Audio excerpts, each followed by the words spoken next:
한지우는 10살이었다. 서울 강서구의 오래된 아파트 단지 안 외할머니와 단둘이 살고 있었다. 어머니는 지훈이 2살 때 병으로 세상을 떠났고 아버지는 그 이듬해 갑작스럽게 실종되었다. 아무런 흔적도 설명도 없이 사라진 아버지를 두고 사람들은 해외로 일하러 갔을 거야. 혹은 집안 사정이 복잡했겠지라고 수군거렸지만 외할머니는 늘 입을 다물었고 지훈도 차츰 그 존재를 마음속에 묻어두었다. 하지만 요즘 들어 지훈은 이상한 꿈을 반복해서 꾸기 시작했다. 꿈속에서 그는 낯선 산속을 걷고 있었고 안개 속에서 거대한 나무 한 그루가 모습을 드러냈다. 나무는 마치 신목처럼 압도적인 기운을 내뿜고 있었고 그 아래의 검은 작업복을 입은 한 남자가 서 있었다. 남자는 말없이 지훈을 바라보다가 손을 뻗으며 속삭였다. 지훈아, 여기로 와야 한다. 꿈에서 깨어난 지훈은 식은땀을 흘리며 자리에서 일어났다. 이상한 건 그 꿈을 꾼 것이 벌써 5번째라는 사실이었다. 더욱 이상한 점은 꿈속에 들리던 종소리와 물 흐르는 소리였다. 그것은 단순한 상상이 아니었다. 너무 생생해서 마치 어디선가 실제로 들어본 것 같았다. 하루는 지훈이 학교에서 돌아와 가방 속에서 꺼낸 낙서장을 펼쳤다. 무의식 중에 꿈에서 본 나무와 그 주변 풍경을 그려두었던 것이다. 커다란 나무와 주변에 둘러선 사찰의 기와 지붕, 그리고 나무 앞에 놓인 향로까지. 외할머니는 그 그림을 보고 한동안 말을 잇지 못했다. 그녀의 손이 살짝 떨렸다. 지훈아, 이건 어디서 본 거니? 꿈에서요. 자꾸 꾸어요. 이 나무 앞에 누가 서 있어요. 아빠 같기도 하고. 그 말을 들은 외할머니는 조용히 고개를 숙였다. 몇 분이 흐른 뒤 그녀는 천천히 입을 열었다. 이건 성암사야. 강원도에 있는 오래된 절이지. 내 아버지랑 어릴 때 한 번 간 적이 있었어. 이 신목도 거기 있었단다. 지훈의 눈이 커졌다. 그건 단순한 꿈이 아니었다.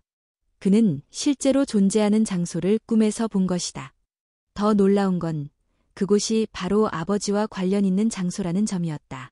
며칠 뒤 외할머니는 조심스럽게 짐을 꾸렸다. 그곳에 한번 가보자꾸나. 내가 그렇게 자꾸 꿈을 꾸는 걸 보니 무언가 인연이 있는 것 같다. 지훈은 마음이 설레기도 하고 두렵기도 했다. 하지만 가야 한다는 생각은 확고했다. 그 꿈은 단순한 상상이 아니었다. 그건 누군가의 요청 또는 외침이었다. 서울에서 강원도까지는 몇 시간이 걸렸다. 버스를 2번 갈아타고 다시 마을버스를 타야 했다. 그리고 마지막에는 시멘트 도로가 끝나는 지점에서부터 좁은 산길을 걸어야만 했다. 외할머니는 다리가 아프다며 중간에 쉬기를 반복했지만 지훈은 오히려 갈수록 힘이 났다. 뭔가에 이끌리는 듯한 기분이었다. 드디어 성암사의 대문이 보였다. 사찰은 생각보다 크지 않았지만 오래된 기운이 감돌았다. 기와 지붕은 이끼로 덮여 있었고 나무 기둥은 세월의 흔적을 품고 있었다. 그리고 마침내 지훈은 그 나무를 보았다. 꿈속의 나무였다. 수백 년은 좋게 된 듯한 굵은 줄기, 뿌리 깊이 박힌 채 사찰 한가운데 서 있는 그것은 신목이라 불리고 있었다. 안내문에는 성암사 창건 당시부터 존재한 보호수라고 적혀 있었다. 지훈은 말없이 나무 앞으로 다가갔다. 어딘가 낯익은 냄새가 코끝을 스쳤고 머리가 어지러질했다. 손끝이 떨리고 가슴이 두근거렸다. 그 순간 누군가 조용히 다가왔다. 젊은 스님이었다. 나이는 30 남짓, 깨끗한 회색 법복을 입은 그는 부드러운 목소리로 말했다. 이 나무에 이끌려 왔군요. 지훈은 고개를 끄덕였다. 스님의 이름은 선우였다. 그는 지훈과 외할머니를 법당 안으로 안내하며 차를 내어주었다. 외할머니는 선우 스님에게 조용히 속삭였다. 이 아이가 며칠째 이 절과 이 나무를 꿈에서 본다 해서 혹시 무슨 인연이 있는 걸까요? 선우는 한참을 침묵하다 말했다. 사실 몇 년 전에도 한 아이가 그런 꿈을 꿔서 찾아온 적이 있습니다.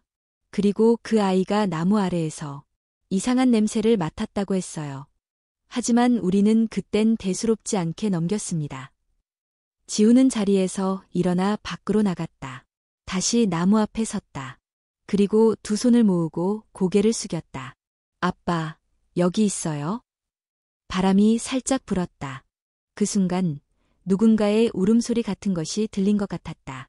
지훈은 흙바닥을 살폈다. 나무 뿌리 사이 미세하게 드러난 회색 천 조각이 눈에 들어왔다. 그는 조심스럽게 흙을 조금씩 걷어냈다. 그리고 그 속에서 오래된 작업복 천 조각이 모습을 드러냈다. 가슴이 세차게 뛰기 시작했다. 그는 숨을 크게 들이쉬었다. 무언가가 시작되고 있었다. 단순한 꿈이 아니라 잊혀진 목소리, 묻힌 진실이 땅속 어딘가에서 자신을 부르고 있었다. 그리고 그 진실을 밝히는 것은 바로 자신이라는 것을 지훈은 본능적으로 깨닫고 있었다. 한지훈은 작업복 천 조각을 손에 쥔 채 나무 아래에서 한동안 움직이지 못했다. 그의 안에서 무언가 무너져 내리는 것 같았다. 설명할 수 없는 감정이었다. 눈앞에서 현실이 꿈과 이어졌고 그 꿈이 이제 더는 상상이 아니란 걸 본능적으로 깨달았다. 선우 스님은 지훈의 옆에 조용히 다가와 앉았다. 그는 조심스럽게 천 조각을 들여다보았다. 오래되어 색이 바랬지만 재봉선은 여전히 남아있었다. 흔한 노동복의 일부분이었다. 이 근처에서 땅을 파본 적이 있으신가요? 지훈이 물었다. 아니요, 선우는 고개를 저었다. 이 나무는 수백 년 동안 건드려진 적이 없습니다. 성스러운 나무라 하여 누구도 뿌리를 훼손하지 않았습니다. 지훈은 천 조각을 내려다보며 중얼거렸다. 그럼 왜 이게 여기서 나온 걸까요? 그날 밤 지훈은 제대로 잠을 이루지 못했다. 방 안은 고요했고 바깥에서는 산새 소리만이 간헐적으로 들려왔다. 외할머니는 곤히 잠들어 있었지만 지훈은 눈을 뜬 채 천장을 바라보았다. 머릿속엔 아버지의 모습이 자꾸 떠올랐다. 어릴 적 찍은 사진 속 따뜻한 미소를 띤 그 얼굴. 지훈은 어느새 그 모습조차 흐릿해지고 있다는 사실에 가슴이 아렸다. 다음 날 선우 스님은 조심스럽게 말문을 열었다. 사실 이 절에서 10여 년 전 공사를 한 적이 있습니다. 그때 마당 일부를 다시 포장했어요. 시멘트와 석재를 새로 들였고 마당 중앙의 신목 주변도 정비했죠. 그런데 그 공사가 조금 이상했어요. 불필요하게 땅을 깊이 팠고 일부 구역은 급히 덮어버렸어요. 에어. 그때 공사를 맡은 외부 업체가 있었는데 자세한 설명 없이 일정을 앞당기고 밤늦게까지 작업을 했습니다. 당신은 별 의심을 안 했지만 지금 생각하면 이상한 점이 많았습니다. 지훈은 마음속에서 무언가가 점점 굳어가는 걸 느꼈다. 그날 밤의 울음소리, 천 조각, 그리고 공사. 모든 것이 한 점으로 이어졌다. 마치 퍼즐 조각들이 천천히 제자리를 찾아가는 듯했다. 외할머니는 마음이 불편해졌다. 지훈아, 우리가 이 정도만 확인하고 돌아가는 게 어떠니? 할머니는 이젠 조금 무서워. 하지만 지훈은 고개를 저었다. 할머니, 이건 그냥 우연이 아니에요. 뭔가 말하고 싶어 하는 분이 계셔요. 그리고 그게 아빠인 것 같아요. 결국 선우 스님은 절주지에게 상황을 알렸다. 그리고 절에서는 조심스럽게 경찰에 연락을 취했다. 사건성을 단정할 수는 없지만 유골 가능성이 있으니 공식적인 조사 요청이 필요하다는 설명이었다. 며칠 뒤 지방경찰서에서 수사관 2명이 성암사에 도착했다. 그들은 나무뿌리 근처를 중심으로 조사하겠다고 밝혔다. 선우 스님과 지훈, 외할머니는 모두 입구 근처에서 상황을 지켜보았다. 흙을 조심스럽게 걷어내자 예상보다 깊은 곳에서 무언가 단단한 물체가 삐죽 튀어나왔다. 철제 손잡이였다. 곧이어 낡은 공구 상자 같은 형태가 드러났고 그 안에는 더 이상 부정할 수 없는 증거가 나왔다. 뼈였다. 경찰은 현장을 봉쇄하고 법의학 감정을 위한 전문 인력을 호출했다. 지훈은 멀리서 그 모습을 바라보며 몸이 떨리는 걸 느꼈다. 외할머니는 그를 감싸 안으며 중얼거렸다. 아이고, 이런 일이. 다음 날 국립과학수사연구원에서 초기 결과가 도착했다. 신원 확인은 DNA 감식을 통해 며칠이 걸릴 수 있었지만 유골은 성인 남성의 것이며 사망 후 최소 8에서 10년이 지난 상태라는 점은 명확했다. 뼈 주변에서는 철제 명찰과 고무밴드, 녹슨 열쇠 하나가 함께 발견되었는데 명찰에는 한정민이라는 이름이 흐릿하게 새겨져 있었다. 지우는 그 이름을 보자 그대로 무릎을 꿇었다.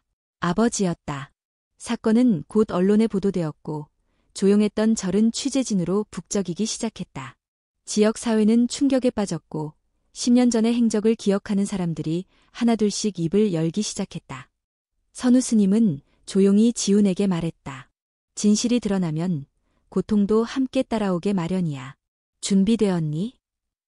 지훈은 눈을 감았다가 떴다. 두려웠지만 멈출 수는 없었다. 아버지는 10년 동안 그곳에 묻혀 있었고 그 누구도 그의 부재에 대해 진심으로 묻지 않았다. 그것이 지훈의 마음을 가장 아프게 했다. 그날 밤 다시 꿈을 꾸었다. 이번에는 뿌연 안개 사이로 아버지가 웃고 있었다. 그리고 나지막이 말했다. 잘했구나, 지훈아. 지훈은 눈물을 흘리며 고개를 끄덕였다. 이제 그는 시작점에 서 있었다. 진실을 마주하고 그 끝까지 걸어가야 했다. 유골이 발견된 후 강원지방경찰청은 즉시 본격적인 수사에 착수했다. 지훈과 외할머니는 임시로 서울로 돌아가 있었지만 지훈의 마음은 늘 성암사에 머물러 있었다. 그의 생각은 계속해서 한 가지로 향했다. 왜 아버지는 그곳에 묻히게 되었을까? 누가, 어떤 이유로 그런 일을 벌인 걸까? 며칠 후 국립과학수사연구원의 DNA 분석 결과가 도착했다. 유골의 주인은 한정민, 지훈의 아버지로 공식 확인되었다. 언론은 이 사건을 신목 아래 묻힌 실종자라 명명하며 대대적으로 보도하기 시작했다. 사람들은 충격을 금치 못했고 성암사와 연결된 과거 기록을 뒤지기 시작했다. 그 와중에 한 남자가 경찰서를 찾았다. 그의 이름은 강도식. 그는 10여 년 전 성암사 마당 보수 공사 당시 현장에서 일했던 작업반장이었다. 이제는 작은 인테리어 회사를 운영하며 조용히 살아가고 있었지만 뉴스에서 한정민이라는 이름을 본 순간 모든 것이 머릿속을 덮쳐왔다고 했다. 경찰 조사에서 강도식은 침묵 끝에 조심스럽게 입을 열었다. 정민이 형. 그 사람 정말 정직한 사람이었습니다. 그때 공사 현장에서 이상한 일이 많았어요. 시멘트가 기준보다 적게 쓰이거나 자재가 부실했죠. 정민이 형은 그걸 문제 삼고 하청업체인 백창규 대표에게 항의했어요. 그 이름, 백창규. 백창규는 지역에서 꽤 이름이 알려진 건축업자였다. 특히 사찰이나 문화재 보수공사 쪽에서 영향력이 컸고 당시 성암사의 마당 보수공사 역시 그의 업체가 도맡고 있었다. 형은 공공기관에 민원을 넣겠다고 했고 언론에 제보하겠다고도 했어요. 하지만 그 얘기를 들은 며칠 후 형이 갑자기 사라졌어요. 그때 왜 신고하지 않으셨나요? 수사관이 물었다. 저도 겁이 났습니다. 백 대표는 지역 유력 인사들과도 연결이 있었고 사람을 가만두지 않는다는 소문도 있었어요. 그냥 나만 조용히 살면 된다고 생각했습니다. 진술이 끝났을 때 방 안에는 무거운 침묵이 흘렀다. 수사팀은 즉시 백창규에 대한 내사에 들어갔고 그가 성암사 공사 외에도 수년간 지역 사찰, 문화재 복원사업 등 여러 공사를 맡아왔으며 그 과정에서 반복적으로 자재 비용을 부풀리고 질 낮은 자재를 사용했다는 정황을 포착했다. 하지만 결정적인 증거는 없었다.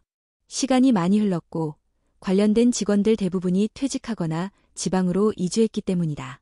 그러던 중 한 통의 익명편지가 경찰서로 도착했다.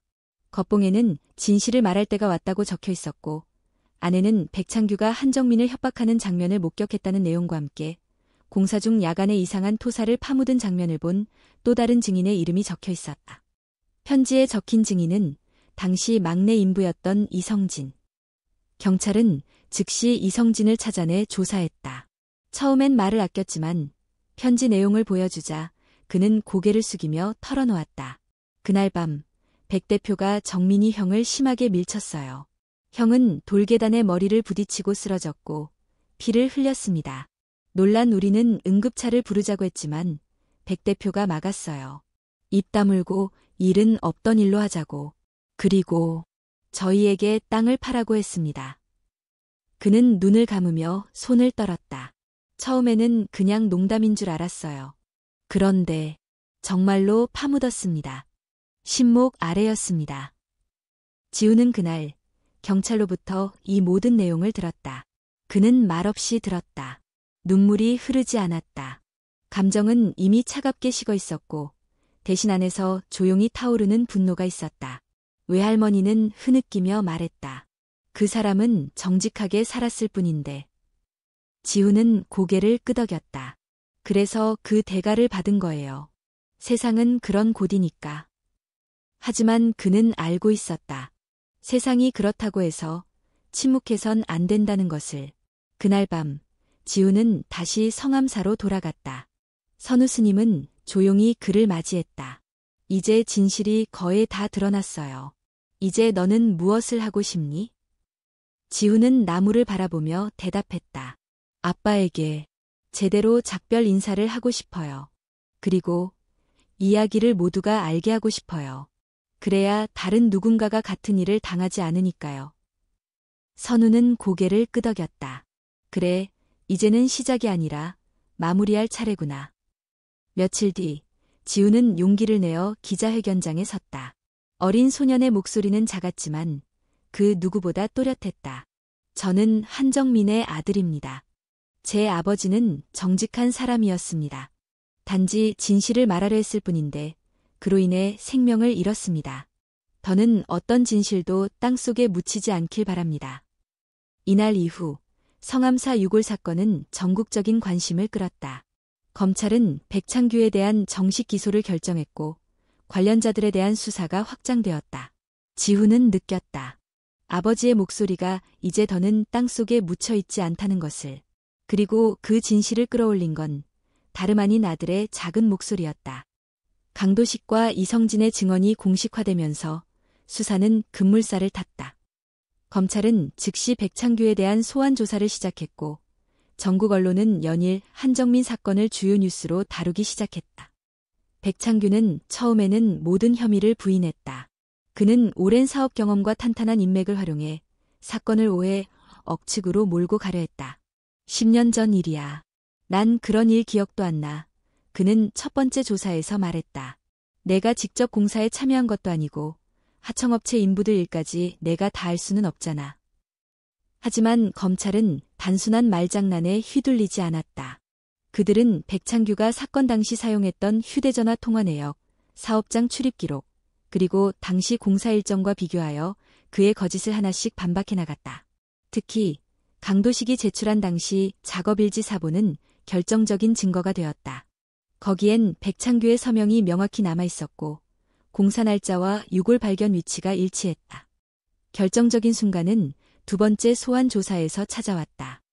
검찰은 한정민의 유골과 함께 발견된 녹슨 열쇠에 대해 물었다. 이 열쇠 기억나십니까? 당시 사용된 공구함에서 나온 겁니다. 일반 인부들이 사용하지 않는 사무용 잠금 장치였고 고리에는 당신 회사 로고가 새겨져 있었습니다. 백창규는 순간 눈을 피했다. 그의 어깨가 미세하게 떨렸다. 그건 우연일 수도 있어요. 하지만 정민 씨가 사라진 날 밤 당신이 신목 근처에서 마지막으로 목격되었다는 증언이 있습니다.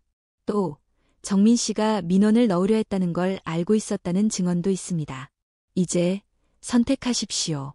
진실을 말할 건지 아니면 끝까지 부인할 건지. 오랜 침묵 끝에 백창규는 고개를 떨구었다. 방 안의 공기는 무거웠고 그는 마치 오랜 시간 쥐고 있던 돌덩이를 내려놓는 사람처럼 천천히 입을 열었다. 그날, 맞습니다. 정민이는 저를 협박했어요. 내가 시멘트 빼돌린 걸 안다고 했고 관청에 신고하겠다고 했어요. 난 그 말을 듣는 순간 모든 걸 잃을 수 있다는 생각이 들었죠. 그래서 그를 죽였습니까? 백창규는 고개를 세차게 저었다. 그럴 생각은 아니었어요. 저는 단지 겁을 주려고 했을 뿐이었어요.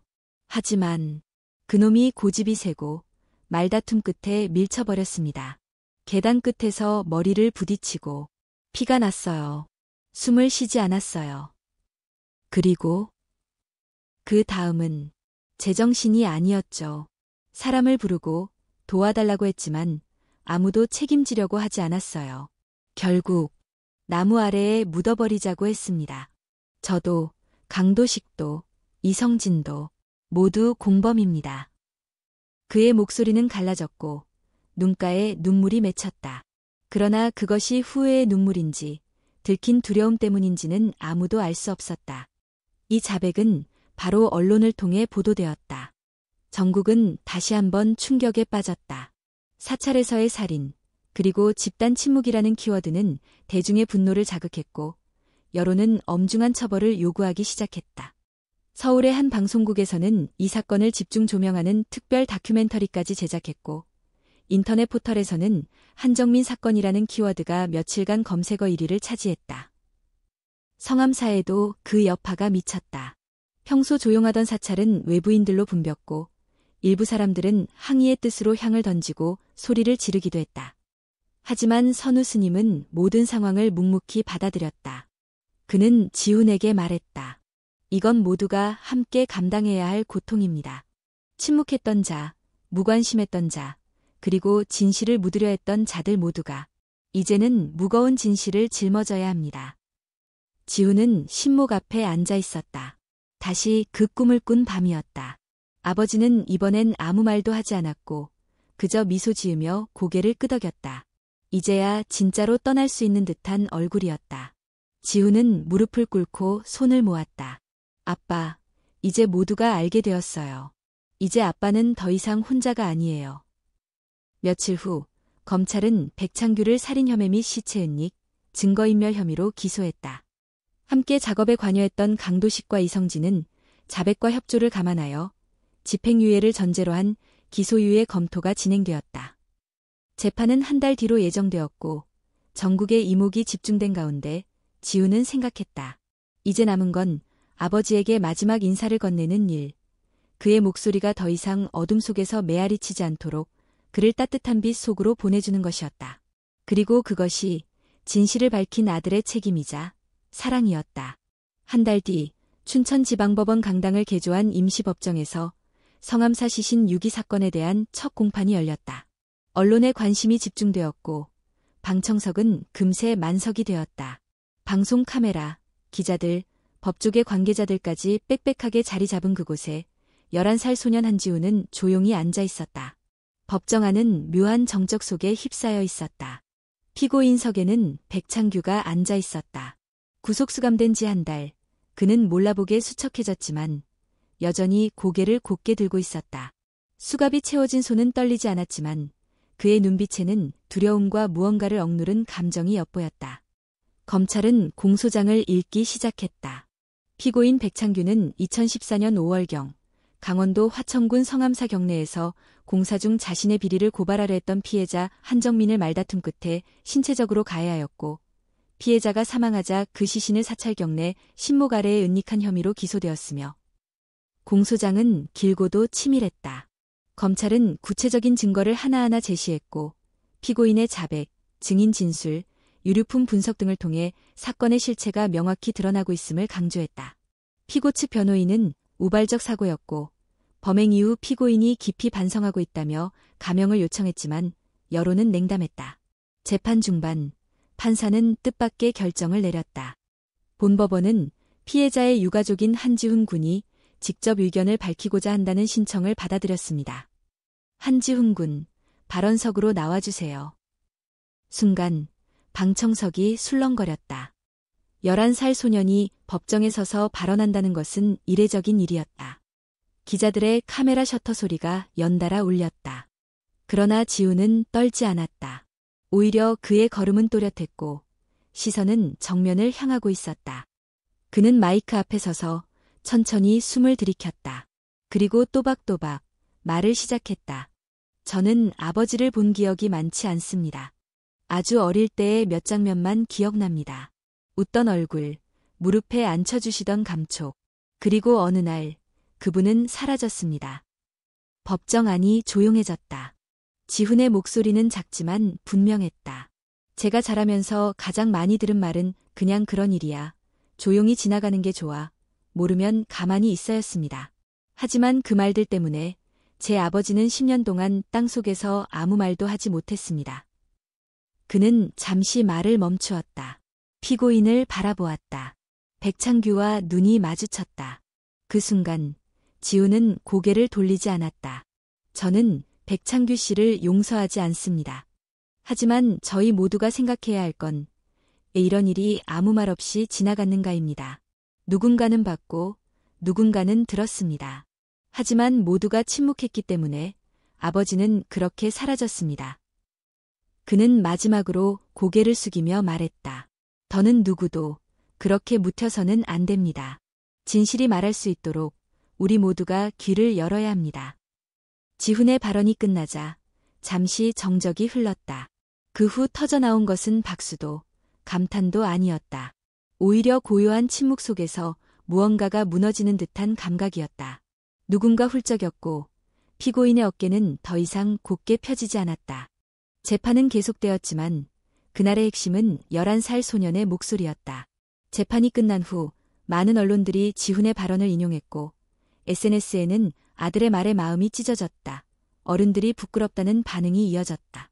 며칠 후 지훈은 학교로 복귀했다. 친구들은 조심스럽게 다가와 그를 맞이했다. 평소 내성적이던 아이들이 먼저 다가와 멋있었다고 말해주었고 선생님은 따뜻한 눈빛으로 아이의 등을 두드려 주었다. 하지만 지훈은 알고 있었다. 사건은 끝나지 않았고 재판은 이제 시작이었다. 사람들의 관심은 곧 사라질지도 모른다. 진실이 무겁다는 건 그것이 끝없이 설명되어야 한다는 사실 때문이었다. 그러나 그는 후회하지 않았다. 아버지의 목소리를 되찾았고 그 목소리를 세상에 전했다. 그걸로 충분했다. 며칠 후 검찰은 백창규에게 징역 20년을 구형했다. 사망사건, 시신은닉, 공익제보자 협박, 그리고 사후 은폐. 모든 것이 결합된 중대한 범죄라는 설명이었다. 변호인은 여전히 감형을 주장했지만 여론은 단호했다. 선고일은 다음 달이었다. 그날까지 지훈은 조용히 기다릴 생각이었다. 신목 아래에서 아버지의 사진을 꺼내어 매일같이 인사했다. 이제 곧 아빠가 받지 못한 정의가 내려질 거예요. 그날이 오기까지 지훈은 더는 아이가 아니었다. 춘천지방법원에서 선고 공판이 열리던 날 하늘은 잔뜩 흐려 있었다. 법정 안은 다시 한번 수많은 사람들로 가득 찼다. 방청석 한쪽에 앉은 한지훈은 아버지의 유품이 담긴 작은 가방을 무릎 위에 올려놓은 채 말없이 앞을 바라보고 있었다. 재판부가 입장하고 판사의 낭독이 시작되었다. 목소리는 단호했고 차가웠으며 무엇보다 분명했다. 피고인 백창규는 피해자 한정민이 자신의 공사비리를 고발하려 하자 이를 은폐하고자 물리적 폭행을 가했고 피해자가 사망하자 시신을 유기하였다. 이로 인해 피해자의 가족은 오랜 기간 실종 상태로 방치되었으며 지역사회 또한 심각한 신뢰 상실과 도덕적 충격을 입었다. 이에 본 법원은 피고인에게 징역 22년을 선고한다. 순간 법정이 술렁거렸다. 일부는 형량이 부족하다고 생각했고 일부는 당연한 결과라며 고개를 끄덕였다. 백창규는 고개를 떨군 채 아무 말도 하지 않았다. 그의 표정엔 후회와 공허가 교차하고 있었다. 지훈은 조용히 눈을 감았다. 그토록 기다리던 순간이었다. 하지만 기쁨도 안도도 아니었다. 그것은 오직 깊은 숨 하나로 정리할 수 있는 감정, 마치 무언가의 끝이 아니라 마침내 받아들일 수 있게 된 슬픔과 같았다. 며칠 후 성암사에서는 특별한 천도제가 열렸다. 한정민 10주기 위령제라는 이름 아래 사찰 저녁은 조용하고도 엄숙한 분위기 속에 준비가 이어졌다. 선우 스님은 사제복 대신 흰 승복을 입고 신목 앞에 직접 제단을 차렸다. 지훈은 흰 한복을 입고 신목 앞에 섰다. 바람이 불었고 제단 위의 초는 작게 흔들렸다. 제문을 쓰는 일은 선우 스님이 도왔지만 마지막 한 줄은 지훈이 스스로 써내려갔다. 아빠, 이제는 어둠 속에 계시지 않기를. 이제는 편히 눈을 감으시기를. 천도제가 시작되었다. 목탁 소리와 연불이 울려 퍼졌고 마을 주민들, 사건을 지켜본 사람들, 심지어 낯선 이들까지 그 자리에 모였다. 어떤 이는 하얀 국화를 들고 어떤 이는 조용히 두 손을 모은 채 고개를 숙였다. 향연기 속에서 지훈은 아버지의 얼굴을 떠올렸다. 기억 속에서 점점 흐릿해져만 가던 그 얼굴이 이상하게도 오늘은 또렷하게 떠올랐다. 마치 바로 곁에서 웃고 있는 듯한 느낌. 지우는 눈시울을 붉혔지만 눈물은 참았다. 오늘은 울지 않기로 마음먹었기 때문이다. 제사의 마지막, 선우 스님이 신목을 향해 절을 올리며 말했다. 이곳은 더 이상 숨겨진 고통의 장소가 아닙니다. 이 나무는 이제 진실을 품은 나무이며 용기를 기억하는 땅입니다. 그 말에 지우는 처음으로 고개를 들어 나무를 바라보았다. 그리고 자신도 모르게 다가가 그 거대한 뿌리에 손을 얹었다. 손바닥 너머로 느껴지는 거칠고 오래된 생명의 결. 마치 이 땅 아래에서 아직도 누군가가 숨을 쉬는 듯한 생생함. 그는 천천히 무릎을 꿇고 마지막으로 말했다. 아빠, 나 여기 있어요. 아빠가 다시는 침묵 속에 머물지 않도록 제가 말했어요. 모두가 들었고 이제 당신을 기억할 거예요. 그 순간 바람이 불어와 제단의 촛불 하나가 꺼졌다. 그러나 아무도 놀라지 않았다. 오히려 그것은 완성의 표시처럼 느껴졌다. 슬픔의 의식이 끝나고 드디어 영혼이 자유로워졌다는 작은 징표처럼. 그날 밤 지우는 사찰의 작은 객실에서 홀로 잠을 청했다. 창문 너머로 별빛이 희미하게 들어오고 있었다. 그는 베개 옆에 아버지의 사진을 두고 조용히 말했다. 이제 정말 안녕이에요, 아빠. 눈을 감자 어김없이 꿈이 찾아왔다. 그러나 이번엔 예전과 달랐다. 안개도 신목도 없었다. 대신 아버지가 평범한 복장을 하고 평범한 미소를 지으며 평범한 길 위에서 걸어오고 있었다. 지훈아, 잘 컸구나. 그 목소리엔 미련도 아픔도 없었다. 그저 한 아버지가 아들을 자랑스러워하는 따뜻한 눈빛뿐이었다. 지우는 꿈속에서 아버지를 꼭 안았다. 그렇게 긴 밤이 지나고 있었다. 다음 날 아침 사찰 마당에는 조용히 작은 돌탑이 세워져 있었다. 선우 스님과 지훈이 함께 쌓은 것이었다. 한 사람의 진실이 묻혔던 자리. 이제는 진실을 기리는 기념의 상징이 된 땅 탑 아래 조그마한 나무 팻말이 꽂혀 있었다. 거기에는 이런 글귀가 적혀 있었다.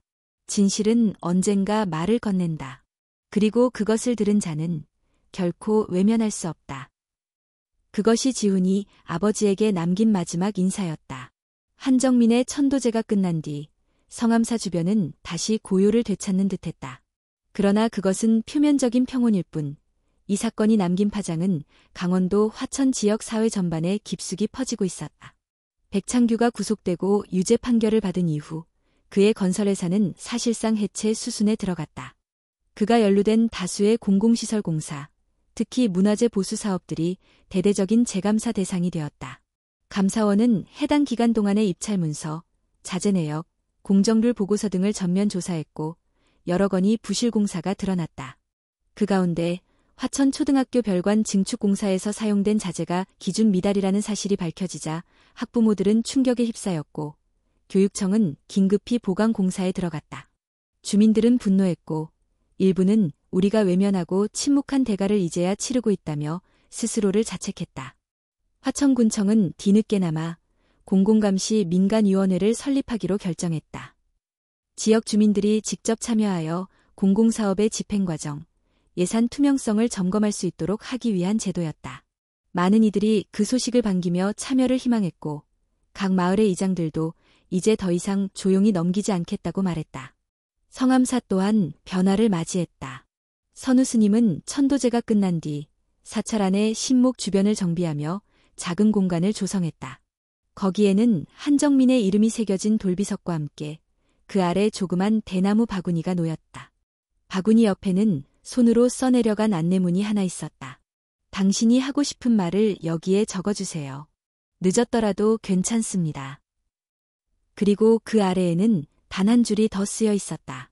진실은 우리가 모른 척할 때 묻히고 우리가 말할 때 다시 살아납니다. 지우는 그 바구니를 볼 때마다 마음이 복잡해졌다. 바구니 안에는 종종 이름 없는 쪽지들이 담겨 있었다.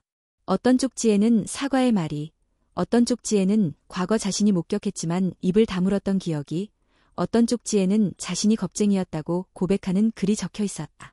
그것은 지훈에게 위로가 되었다. 아버지를 직접 알지 못한 이들이라도 이 사건을 통해 무엇인가를 깨닫고 있다는 사실.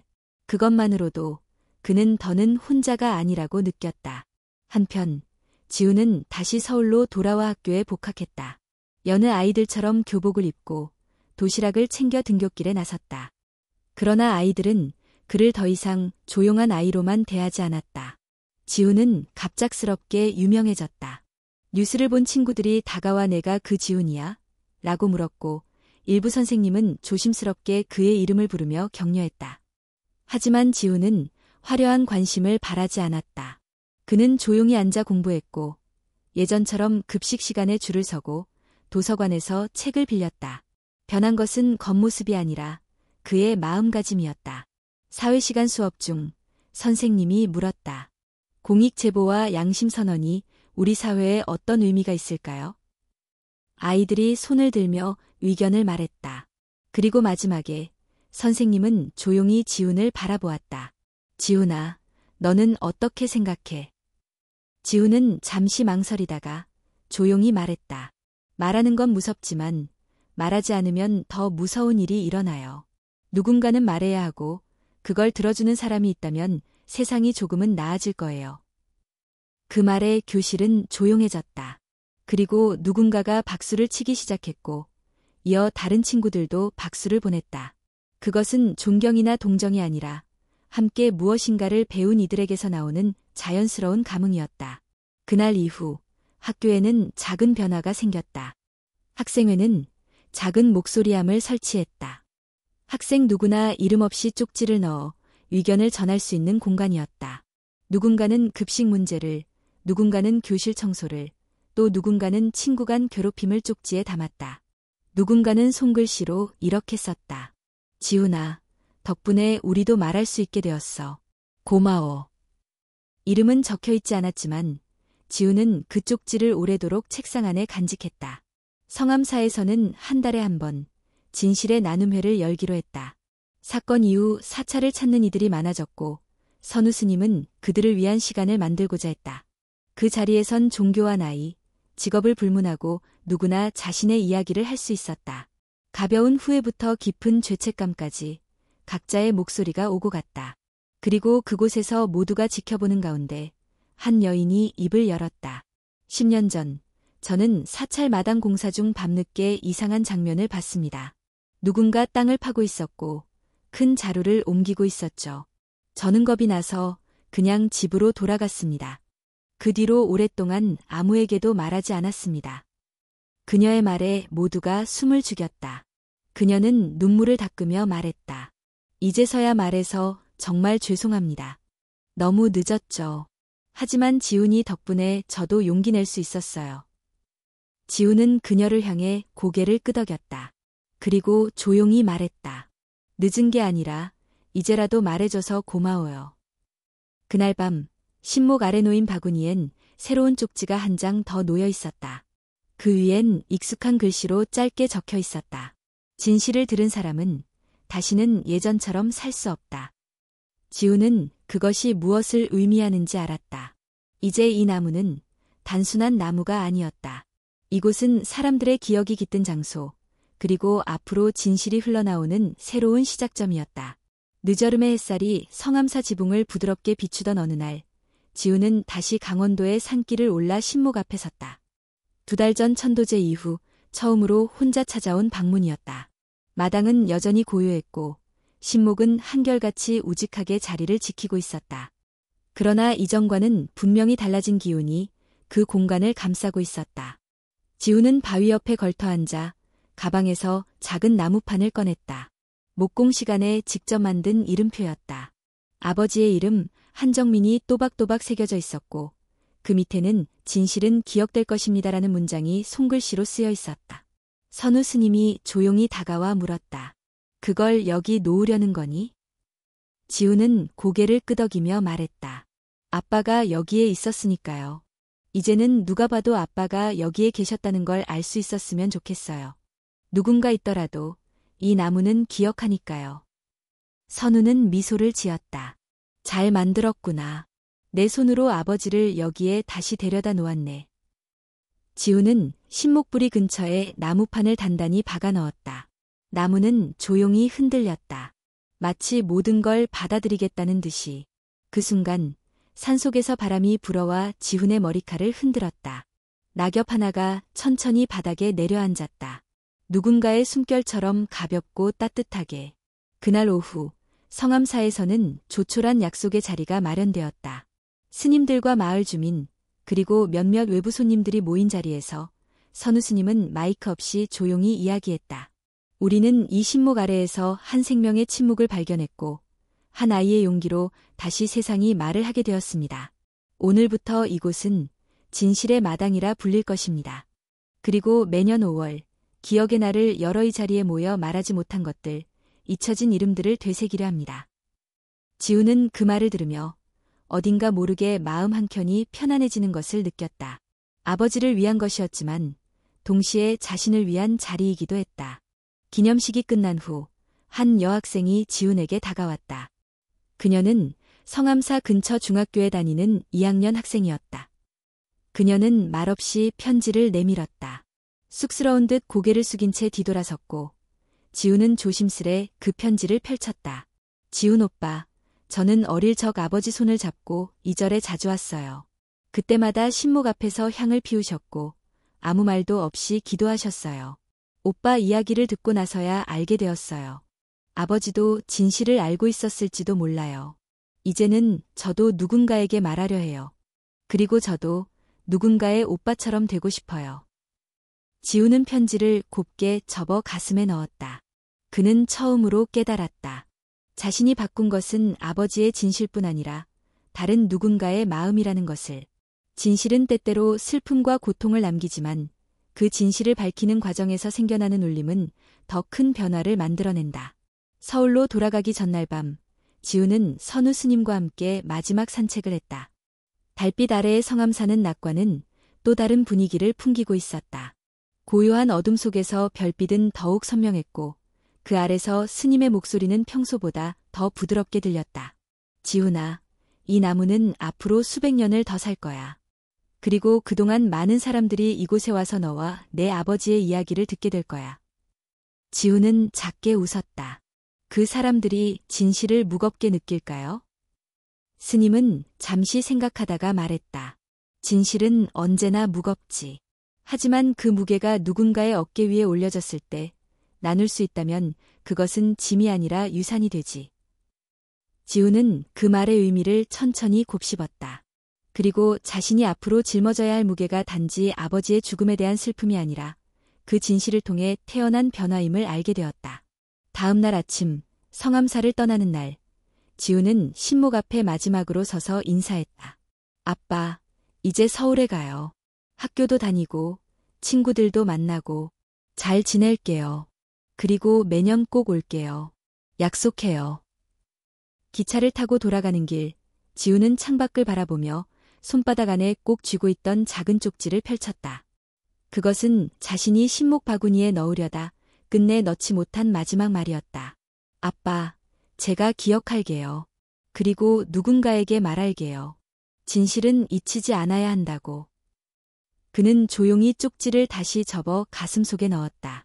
신목의 바람은 그 먼 곳에서도 여전히 느껴지는 듯했다. 진실을 기억하는 마음, 그리고 그것을 전하려는 의지. 그것이 지훈에게 남겨진 가장 큰 유산이었다. 서울에 돌아온 뒤로도 지훈은 여전히 달라진 일상을 살아가고 있었다. 겉보기엔 여느 초등학생과 다름없는 나날이었지만 그 마음속에는 이전과는 다른 결심이 자리 잡고 있었다. 그는 더 이상 사라진 아버지의 아들이 아니었다.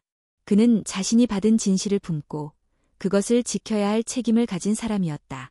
가을이 깊어갈 무렵, 지훈은 학교 도서관에서 한계시 글을 보게 되었다. 전국 초중등 글쓰기 대회, 주제, 내가 목격한 진실 혹은 침묵이라는 제목의 안내문이었다. 주최는 한 방송사와 교육청 공동이었고 수상작은 전국에 방송될 예정이었다. 처음엔 지나치려던 지훈은 발걸음을 멈췄다. 그 주제는 마치 자신을 향해 말을 걸고 있는 듯했다. 그는 그날 바로 원고지를 꺼내 들었다. 처음 쓴 글의 제목은 아주 간단했다. 나무 아래의 목소리.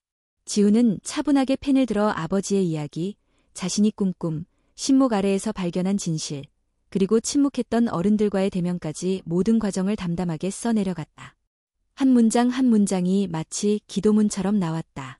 그것은 누군가를 고발하는 글이 아니었고 누군가를 비난하는 고백도 아니었다. 그저 어떤 진실이 무너져 내렸고 그것을 일으키기 위해 작은 목소리가 어떻게 움직였는지를 기록하는 일이었다. 며칠 뒤 담임 선생님이 지훈을 불렀다. 지훈아, 너 이 글 정말 내가 쓴 거 맞니? 지훈은 조용히 고개를 끄덕였다. 선생님은 한참을 침묵하다가 말했다. 선생님이 이 글을 읽고 많이 울었단다. 그리고 정말 많이 부끄러웠어. 그 후 학교 측은 지훈의 글을 공식적으로 대회에 출품했다. 한 달 후 지훈은 서울 지역 대표로 본선에 진출했다는 소식을 들었다. 그는 특별히 기뻐하지도 놀라지도 않았다. 그저 마음속으로 이야기가 더 많은 사람들에게 들릴 수 있으면 좋겠다고만 생각했다. 겨울이 시작되기 전 대회 당일이 찾아왔다. 전국 각지에서 모인 또래 아이들과 보호자들이 한자리에 모였고 지훈도 외할머니의 손을 잡고 행사장에 들어섰다. 수상 여부는 중요하지 않았다. 이미 그는 할 일을 해냈다고 생각했기 때문이다. 하지만 결과 발표 시간, 사회자는 가장 마지막 상인 대상의 수상자를 발표하며 이렇게 말했다. 올해의 대상은 우리 모두가 외면했던 목소리에 귀 기울이게 만든 글이었습니다. 잊힌 사람의 이름을 다시 불러내고 진실이 말할 수 있도록 해준 용기 있는 한 아이. 나무 아래의 목소리, 한지훈 학생입니다. 순간 행사장은 정적에 휩싸였다. 그리고 이어진 박수는 오래도록 멈추지 않았다. 지훈은 상장과 트로피를 받으며 무대 위에 섰다. 사회자가 마이크를 건넸고 지훈은 천천히 그것을 들었다. 이 상은 제가 혼자 만든 게 아니에요. 저는 그저 아버지를 찾고 싶었을 뿐이었고 너무 늦게서야 모두가 귀를 기울여 주었어요. 하지만 이제는 압니다. 진실은 누군가 하나가 말하기 시작하면 다른 사람도 함께 말하게 된다는 걸. 그날 밤 지훈의 이야기는 뉴스로 전국에 방송되었다. 신목 아래의 진실, 침묵을 깬 아이라는 제목이 포털 사이트를 장식했고 수많은 사람들이 댓글을 남겼다. 일부는 울었고 일부는 자신의 과거를 되돌아봤고 어떤 이들은 이제라도 내 목소리를 내야겠다고 다짐했다. 한 달 뒤 지훈은 다시 성암사로 향했다. 이번엔 혼자가 아니었다. 함께 동행한 사람들은 전국 각지에서 자발적으로 모인 진실의 바통이라는 시민 모임의 첫 구성원들이었다. 그들은 모두 각자의 이유로 어떤 진실을 목격했지만 말하지 못했던 이들이었다. 지훈은 그들 앞에 서서 조용히 말했다. 저는 누군가를 고발하고 싶은 게 아니에요. 그냥 우리가 알고 있는 것을 외면하지 않았으면 좋겠어요. 신목 아래에서 제가 배운 건 침묵은 죄가 될 수 있다는 사실이었어요. 성암사에서는 그날 제1회 진실의 날이 열렸다. 주민들은 자발적으로 식사를 준비했고 작은 토론회와 연극, 글 낭독 행사가 이어졌다. 아이들과 어른이 함께 모여 이야기하고 누군가는 눈물을 흘렸고 누군가는 처음으로 자신의 트라우마를 꺼내놓았다. 그리고 행사의 마지막, 지훈은 작은 종이 나무를 꺼냈다. 종이로 만들어진 가지마다 각자 쓴 짧은 문장을 걸 수 있게 한 나무였다. 사람들이 하나둘씩 다가와 쪽지를 걸었다. 나는 예전에 뭐 말했지만 이제는 말할 거예요. 내 침묵 때문에 누군가가 다쳤어요. 용서해 주세요. 나도 누군가의 지훈이 되고 싶어요. 지훈은 그 모든 쪽지를 바라보며 속삭였다.